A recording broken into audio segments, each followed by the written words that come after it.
Xin chào các bạn. Món bánh mì chiên này có mặt trên YouTube lâu lắm rồi, nhưng hôm nay kênh của mình mới ra video, không có gì là mới mẻ, nhưng mà mình thấy dễ, nhanh mà ngon nữa, nên mình làm để chia sẻ lại kèm với những cái chú thích để những ai mà chưa bao giờ làm có thể sẽ thành công ngay lần đầu tiên. Bây giờ mình mời các bạn theo dõi cái cách của mình làm nha. Mình sẽ chia thành phần nguyên liệu ra hai nhóm, một nhóm là khô, một nhóm là ướt.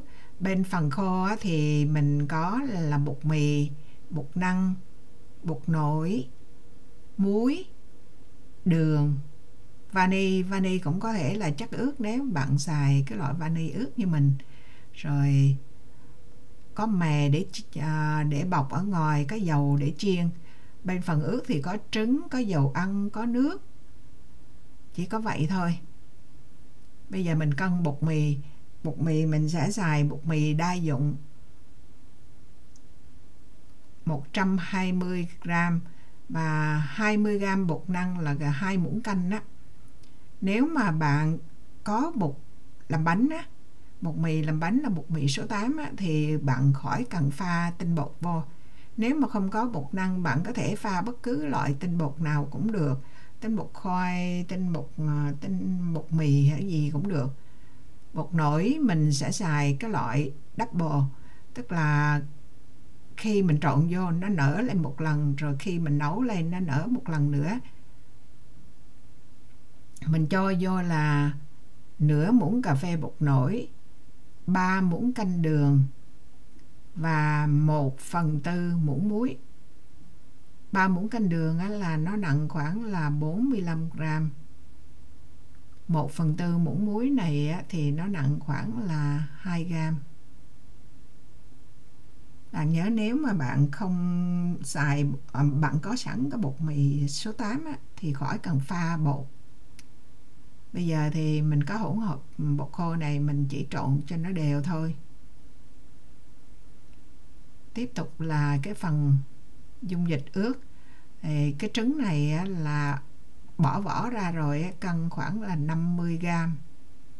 Nếu mà bạn có cái trứng bự hơn thì mình sẽ bớt phần nước lại nha. Tổng cộng sử dung dịch là mình xài cỡ 84g. Rồi cho vô 1 muỗng canh dầu ăn là cỡ 14g, 2 muỗng canh nước là 30g. Xong rồi, chỉ có vậy thôi. Mình cho thêm vô 1 muỗng cà phê vani nữa. Rồi mình trộn đó. Bạn có thể dùng tay trộn, hay là tại vì cái số lượng này nó ít, không có xài máy làm gì, có thể trộn tay hoặc là xài cái vái và silicone như mình vậy đó, chỉ có trộn tới trộn lui cho đến khi nào mà bột khô nó hết trơn bột khô luôn.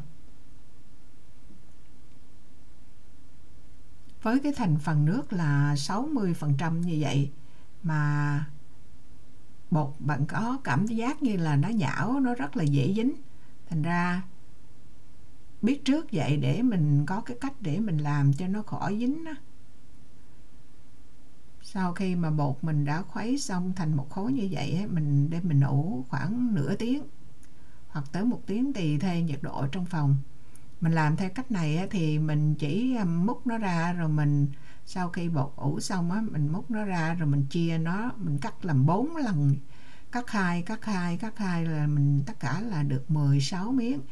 Rồi bạn thấy cái cách mình làm trên màn hình mẹ thì mình xài cỡ là 1/3 cốc là 1/3 chén. Rồi làm như vậy là nó không có dính tay, không đụng tới tay gì hết, chỉ có đẩy qua để lại cho nó tròn tròn rồi bỏ vô.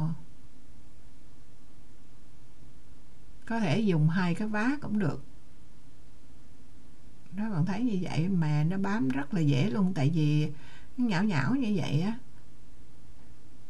Rồi trước khi mình chiên thì mình vò viên lại cho nó tròn tròn. Bây giờ nó có mè rồi, nó không có còn dính nữa. Tất cả là 16 viên. Nếu mà bạn kỹ thì cân, chứ mình cũng không cân, cho thành ra có viên lớn viên nhỏ cũng không có sao hết trơn Rồi có thể làm xong là mình chiên liền cũng được. Còn thôi rồi thì chưa rảnh thì để từ từ mình chiên sau cũng được. Đây mình sẽ làm thêm một cách nữa là xài bột áo. Xài bột áo thì nó đỡ dính tay, nhưng mà nó cũng có cái bất lợi là khi mình xài bột áo như vậy á, nó không có dính tay mình thì mè nó cũng khó dính. Mà mè nó không dính được á, thì khi mình chiên á là nó sẽ rớt mè ra, hoặc là mè nó ít, cái bánh nhìn không có đẹp. Nếu mà gặp trường hợp mà mình bỏ nhiều bột áo á, khi mà vò viên lại nó không có dính mè thì bạn có thể xịt thêm nước vô, hoặc là nhúng cái vô tí nước là mình ví bỏ vô mè, nó ví bám đều xung quanh. Và một cái bất lợi nữa là khi mình xài bột áo như vậy á, mình chiên bánh á, cái dầu mồng dư á, còn cặn do cái bột nó rớt ra. Thành ra tùy các bạn muốn là xài bằng cái muỗng đồ nhúng mè liền, hoặc là cắt ra như cái kiểu trên màn hình này thì kiểu nào cũng được hết à. Rồi bây giờ sau khi mình cắt xong á thì mình vò nó lại. Vò nếu mà nó không có tròn thì mình nhồi trở lại thôi, không có sao hết. Xong rồi bỏ vô mè rồi là vò tiếp, giống như cái kiểu mà làm bằng muỗng vậy. Xong 16 viên là đem chiên thôi. Chiên dầu á thì dầu cũng cần nhiều dầu á, để khi mà mình bỏ cái bánh vô á, cái bánh đó đường kính cũng 2-3 cm thì để cái bánh nó phải chìm trong dầu để nó mới nên nứt cái miệng được. Chứ mà bạn chiên mà cái dầu ít á là cái miệng nó nứt không có được, nó sẽ cháy cái phần đáy mà ở trên nó không có nứt. Rồi khi mà dầu nóng cỡ 170 độ C hoặc là 340 độ F á, hoặc là nếu không có cái nhiệt kế thì mình xài cái đồ đũa mình thấy nó sủi tăm á, thì mình hạ lửa thấp xuống, mình cho bánh vô mình chiên. Khi mà bánh gặp dầu nóng á, thì nó sẽ bung lên khoảng 1/3, nó nổi lên trên đó, và phần mà nó còn mềm á, thì nó sẽ bị nứt cái phần đó. Là thành ra cái yêu cầu của bánh của mình á, như bánh cam là mình sợ nứt, nhưng mà bánh này yêu cầu á, là càng nứt ra thì đẹp. Mà nó nứt hai á, nứt như là cái bờ môi á thì mới ra cái cười. Nhưng mà nếu mà nứt làm 3, làm 4 gì á, giống như sức môi á, cũng ok luôn. Nó cười kiểu nào cũng được hết. Khi mà bỏ bánh vô xong rồi mình thấy nó bắt đầu nứt á, là mình bắt đầu mình vặn lửa lên trở lại. Lúc mình bỏ bánh vô, ví dụ như lúc đầu á, thì nhiệt độ nóng lên cỡ 340 độ F rồi thì mình bỏ bánh vô chiên. Khi mà bỏ bánh vô là mình vặn lửa xuống. Khi bánh bắt đầu nở nứt rồi thì mình vặn lửa lên trở lại. Thì thời gian mình chiên bánh cỡ từ 4 tới 5 phút, hoặc là tùy theo là dầu như thế nào thì có thể chênh lệch một chút đỉnh. Rồi nếu cần thì mình phải trộn nó để cho nó vàng đều cái bánh á.